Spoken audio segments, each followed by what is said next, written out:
We're back in Windrunner Spire. This time, we are pushing a +15 key on the Marksmanship Hunter. We aren't hunting for loot today, just pugging another key, trying to push our IO, and you know how the grind goes. But as I was waiting for the pull timer and looking at this massive, crumbling tower, it really got me thinking. Do you know why we are actually in here? We aren't saving the world from a cosmic threat. We are basically stepping into the middle of a massive, supernatural family dispute. This spire was once the hallowed home of the Windrunner family, but now the whole estate just mirrors the deeply scarred relationship between the three sisters, Alleria, Sylvanas, and Verisa.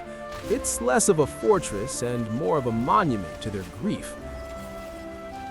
But we aren't fighting monsters yet. We are quite literally fighting the family's ghostly staff.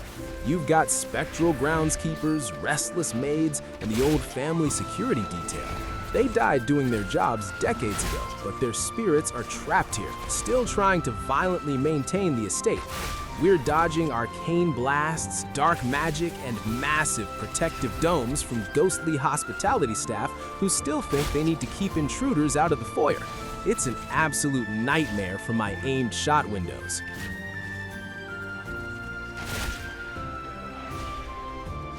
Once the staff is finally dismissed, we head down the tower and out into the estate's sprawling gardens.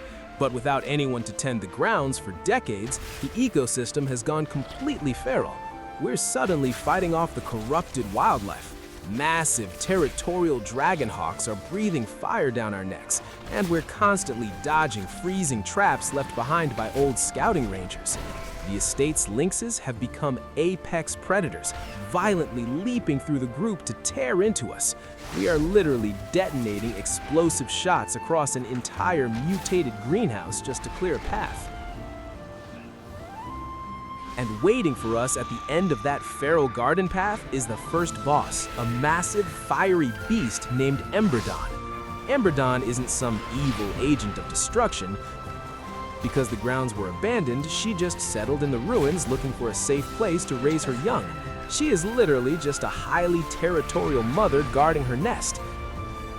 We are popping, disengaging through the air to dodge her gales, unloading heavy ballistics into a protected bird just so we can cut through the backyard. With the garden secure, we push back into the spire's actual living quarters, but the interior is crawling with undead cultists and abominations. We're navigating these claustrophobic hallways, clearing out obsessive grave robbers who have barricaded themselves inside. Which brings us to the derelict duo, a banshee named Callus and her loyal abomination, Lash. These two lead that fanatical group of Sylvanas Windrunner followers. They broke into the spire because they are actively searching for relics with any resonant essence of the Dark Lady. We're fighting through waves of shadow magic and undead gunk just to stop a fan club from stealing Sylvanas' old family heirlooms. With the looters gone, a soul conduit forms right there in the room. We click it and it teleports us all the way back to the beginning of the dungeon. From there, a brand new path has opened up, allowing us to progress down a bridge toward the lower barracks. And this is where the lore gets incredibly dark. But the bridge is just the start. As we push into the lower halls and clear the packs right inside the third boss's room, we run headfirst into the rest of his spectral warband. Haunting grunts violently charge the tank if they step an inch out of melee range, while their loyal wargs tear into armor, leaving nasty bleeds and healing absorbs. We're dodging gore whirls from lingering marauders and trying to survive random heavy bleed damage from spectral axe throwers. But the absolute worst are the phantasmal mystics. They're immune to our crowd control, constantly blasting the group with chain lightning and flame novas. And just when we get them to half health, they cast ephemeral bloodlust, enraging everything in the room. We are frantically firing aimed shots and kicking lightning casts just to clear the doorway. You have massive phalanx breakers violently charging through the halls, and spectral archers raining arrows down on us. They are furious, they are vengeful, and on a +15, they will absolutely one-shot you.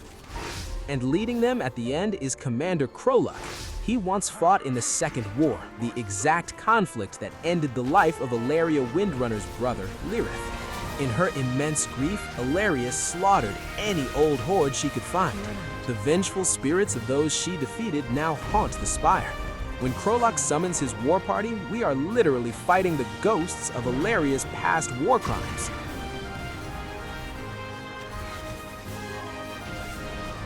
We reach the top to face the final boss, the Restless Heart. Remember how I said this place mirrors their scarred relationship? During a family reunion at the home, the sisters' animosity was so incredibly strong that it actually drove their suffering and grief into a physical, haunted manifestation. This entity binds all the spirits here, unable to find peace. We aren't fighting a dragon or a demon lord to save the world. We are firing aimed shots at the literal physical embodiment of family trauma. So yeah, we are essentially doing extreme family therapy. And if defeating a manifestation of pure grief finally gets this pug a timed key and some extra IO, then I guess the session was a success. Back to the queue.